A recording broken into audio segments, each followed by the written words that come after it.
For some of us, the 4 years of high school flew by, and for others, it may have felt like an eternity. However, there was always those few who dropped out before they even got the chance to graduate. That is why today I would like to show you why students should be required to take a life skills class in order to drop out.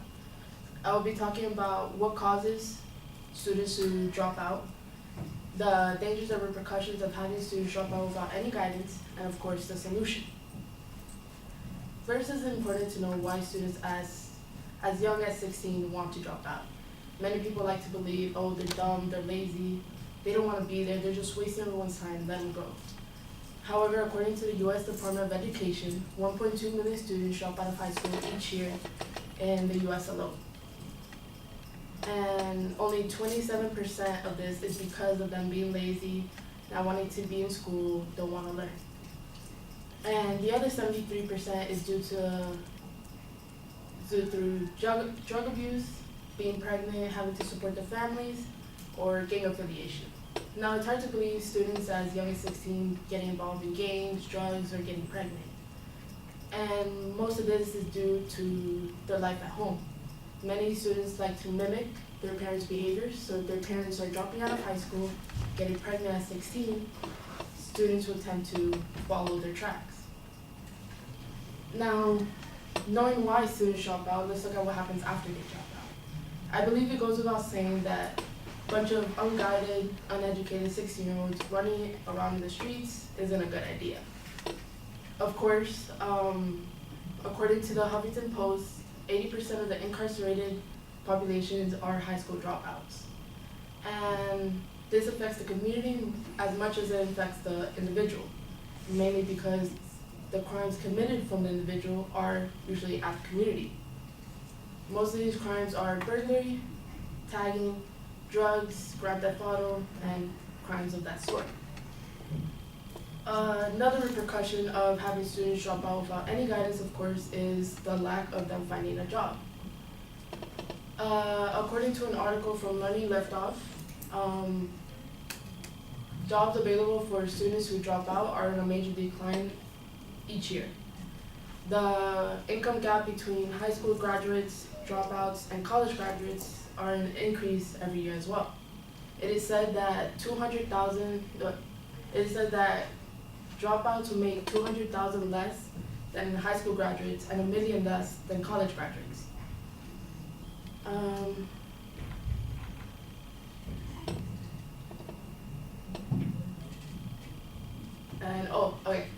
That reminds me of a story of when I was in high school. My good friend named Cindy, she wasn't the smartest.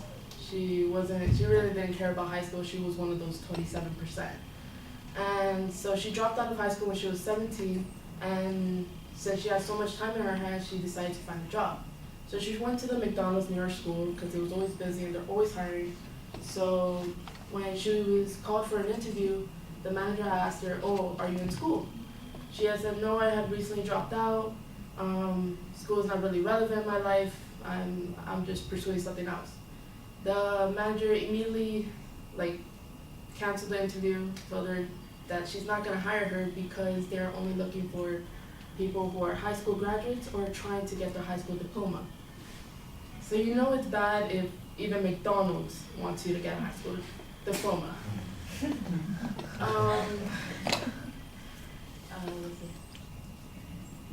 Now knowing what happens after these students drop out and are unguided, let's look at the solution, of course.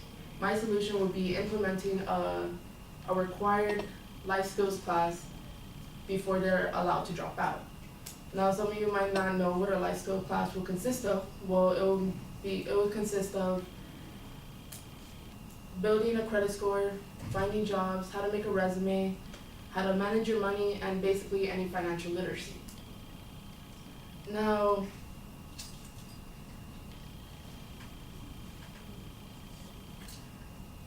Now, some of you might think, oh, if they're not going to school, what makes you think they will take this class? Well, 2 reasons. One, if they want to legally drop out, they have no choice. And 2, if this is unlike any other class in high school.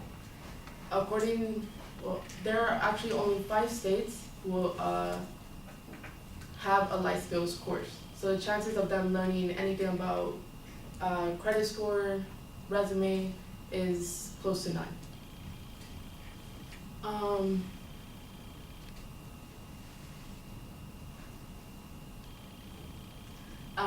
Yeah, so of course, this life skills class will benefit the individual. It will teach them something they don't learn in school. It will also motivate them, of course, to take the class. They clearly don't want to be in school. They don't want to learn English, math, science, and that's fine if that's their choice for whatever reason. However, taking this class, it will potentially better their lives and give them an overview of what life has to offer, and lets them know what's to come ahead. So in conclusion, next time when you think about why students drop out and how this can potentially affect all of us in the future, implementing a mandatory life skills class in order for students to drop out can potentially better their lives.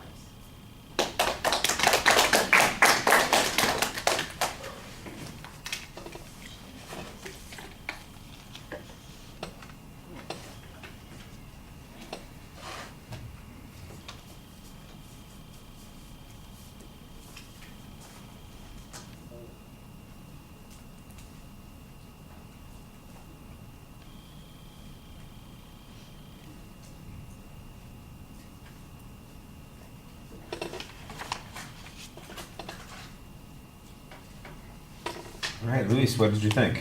I thought it was a good speech, and I did hear that she cited her sources from the information she got, and she spoke very clearly. It was easy to follow, and the idea of the social skills class should be a requirement before they drop out is a good idea. Okay. I think we could use a little bit of information that shows that these classes work. You say that there are 5 states that offer this kind of thing, so what kind of impact has it had in those places? Are students able to function more effectively? Do they have less unemployment? Is there smaller amounts of crime and that sort of thing in those places that have these sorts of things? How does it work? Somebody has to be keeping track of that data, because that's the only way that they get paid to put those programs into place. And so if the program is going to be continuing and paid for, they have to show that it works and does something. And so somebody's got to have got some information on that. And so I think that that's kind of missing from your speech. The basics of the speech are okay, that you give us a little bit of warning about what the problems of dropping out are, how widespread this is, what the bad things that can happen as a consequence. So there's a need argument that's developed pretty well. There are a few places where I think that you do a good job adding some things, and some places where I think you could add a little bit more. I like the story about your friend Cindy, who thinks, well, now that I'm out of school, I'll just get a job, and she goes to the one place that everybody says, oh, you're going to end up working at McDonald's, and she can't even get a job at McDonald's because she's not pursuing a high school diploma at that particular point. And I think that brings it home to everybody that says, well, this is maybe a thing that is a problem. You're going to run into those sorts of issues there. So I thought that worked pretty well. Some examples of other people in similar situations, for instance, some who maybe got into the trouble that you described, the petty crime or the difficulty. You had an interesting statistic, 80% of people who are serving time in prison are high school dropouts. And I'm going, well, that seems to be a pretty strong correlation here, that there are going to be problems in your life if you don't get some basic education that's going on here. That I think is a good way to do that. Now, give us an illustration so we can get a little bit more emotionally involved in that kind of thing. And then, like I said at the end, the solution you have is an interesting one. The demonstration that it would work, that's the thing that I think is missing. Delivery issues, you do have a tendency to look down. I think you're just thinking about what it is. You're trying to remember what it is you're saying. Instead of talking to us, it's kind of like, okay, maybe if I look at the inside of my eyelids and slightly down, I'll remember what it is that I was going to have here. And you just do that a lot. So you want to be careful about that. You want to talk to us. It probably needs a little bit more practice. Everybody's busy at the end of the term. I understand that, but you got to find time to to put this together. I know we talked about your speech, and I think that you did fill it in a little bit more than we had talked about before, so I do think it stepped up a bit. It still needs to have some other places where you would add into the speech. Your voice, I think, is pretty effective. There are some good gestures. You have a little bit more time, so there is time to add material and content to the presentation, and that would help. All right, let's stop there.